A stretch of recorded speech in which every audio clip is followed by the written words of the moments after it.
My wife grew her first white hair at 29. When I tried to pluck it, she attacked me.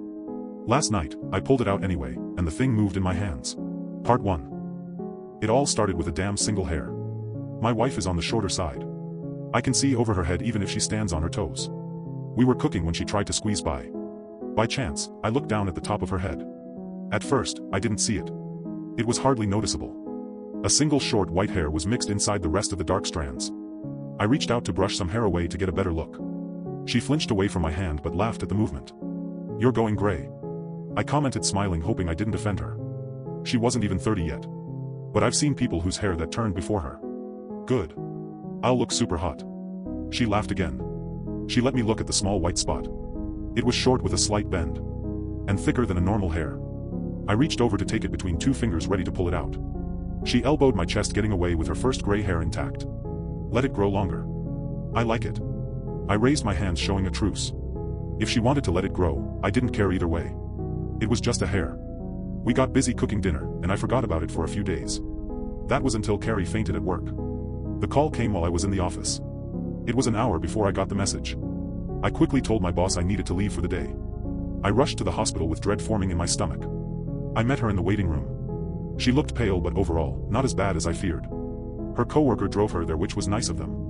Soon we were able to see a doctor for a checkup. They didn't see anything wrong with a basic checkup and tests. A scan had been suggested, but it would take a while before Carrie could get a more thorough look. We were sent home without any answers. I tucked her into bed to let her rest for the rest of the day. Thankfully, Carrie didn't feel lightheaded when we got back home, only overtired. I thought getting extra sleep would fix that. The next day it appeared the rest cured whatever caused the sudden fainting spell. Carrie acted like her old self and went back to work, even though she could have taken another day off. I told her to not push herself. If she started feeling off again, she should stop working and get someone to help. She assured me she felt fine and nothing bad would happen. I believed that for a while. The medical tests wouldn't be for a few weeks. I kept an eye out for more gray hairs at the roots, however none showed. However, I noticed something else. Carrie started to act differently. The signs were small. She would pause for an extra few seconds trying to think of the next word she wanted to say. I figured she was just having issues sleeping. The concern came when her eating habits changed. Carrie had always been a picky eater. That was fine. We worked around that. One night I came home to see the food I had bought for myself gone. I wasn't upset, just confused. It wasn't like her to devour frozen meals, and yet she had doubled what she ate without gaining weight. Instead, it looked like she had been losing some.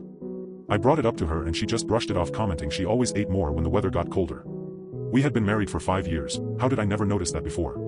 Then her memory issues got worse. Small items like keys and her wallet were always getting misplaced. I was very understanding and helped her find what she lost every time. After we located what she had misplaced, she told me that maybe stress from work was getting to her. I believed that the first 3 times. I started to look online to see if there was anything I could find that explained these little changes. A month after it all started, she did something she never had before.